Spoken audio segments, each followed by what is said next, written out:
ঘুমাইছিলি, গরম লাগতেছিল, পাখা বন্ধ করে দিলি। তারপর আরো গরম লাগতেছিল, তখন ঢাকা নিয়ে নিলি।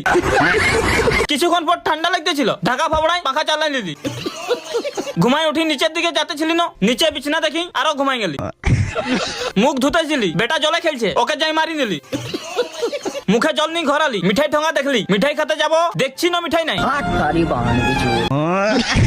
আইনাই মুখ দেখতেছিলি, ন কাইলা দেখাচ্ছে। তারপর ভালো করে দেখছি, ন আরো কাইলা দেখাচ্ছে। তখন রাগে আইনাকে ফাবড়াই নিলি। ঘর ঢুকি ভাত খাবো, ন দেখছি হাঁড়িয়ে ভাত নাই, তখন যাই ঘুরে ঘুমাই নিলি। ঘুমাইছিলি, দমে ভোকাতে ছিল, উঠি পকেট দেখতেছিলি, ন দেখছি পয়সা নাই, তখন বাটি নিয়ে বাইরে গেলি। দেখছি না রাস্তায় লোকজন নাই, তখন গরুকে ভিক্ষা মাগতে লাগাই দিলি। গরুই ভিক্ষা দিল নাই, বাটি ফাবড়াই পালাই গেলি। ঘর আসি দেখছি দুটো ষাঁড় ঝগড়া লাগছে, তখন ওদের সাথে আমিও লাগতে লাগাই দিলি।